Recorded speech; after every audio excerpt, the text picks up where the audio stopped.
All right, so this is a saved from the grave old school mini truck build. Now this truck I've actually had my eye on for many years. Owner never really wanted to sell it. He was the original builder owner. It's 86 Mighty Max. The story behind it is, he built it, showed it, local shows, stuff like that. It was never, a cover truck, anything like that. But it was all one color, blah, blah, blah, blah. He originally started out, just static dropping it, convertible top.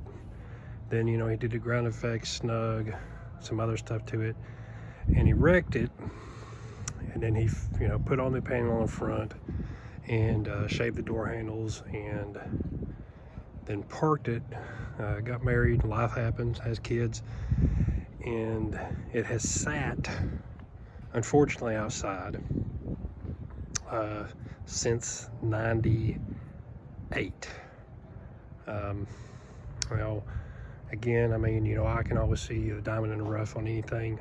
The truck, minus the, as you would imagine, the floorboards are shot. Again, being convertible, it's got some rust here, and like with any of the old school mini convertibles, it leaked. And being uncovered, all the water went into the floorboard, carpet, rotted the floor out.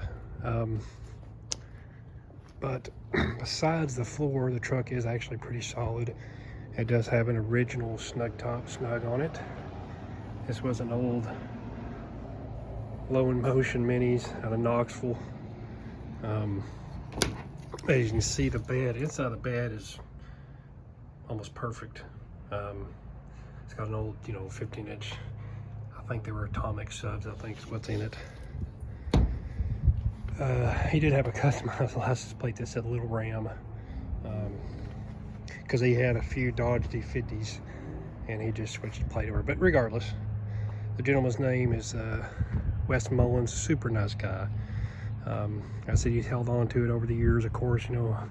Always one of those, I'm going to do something with it one day, but again, life happens, and so here it is. We pulled it out from pretty much a side yard field of his parents' old property, and where it sat, it was pretty much buried in the ground. The ground effects were pretty much on the ground, but the tires that were on it were shot, blown out. Actually, I'll show you real quick. As you can see, they were shot out, blowed out. So it was pretty much sitting on the ground. But it's still got a lot of the old school goodies. Good old GT Grant white wrap steering wheel. It's got the wink mirror. It's still got an old school Sony CD player. So I think it's showing like 120,000 miles on it. It is 5-speed. It's got some old Fiero bucket seats in it, but as you can see, unfortunately, the rod has got to it. Some of the floorboard's still good. The mounts, our plan is to, of course, we're going to gut everything, take it all apart, put all new floors in it, or, well, if we can even get the floor pans, but if not, we're going to make some, reinforce everything. But I'm not changing nothing on it. This is going to be a period correct build, so we'll find some. I've got a couple sets of period correct wheels. I just got to decide which ones I'm going to put on it. And I'm going to go back white. I've thought about doing like a kind of like a light lavender scallop on the front, purple.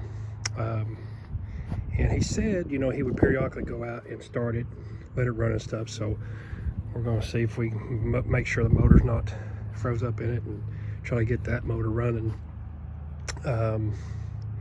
And probably get, redo the top. Might have to try to find a donor truck maybe. I might be able to fix this, I don't know.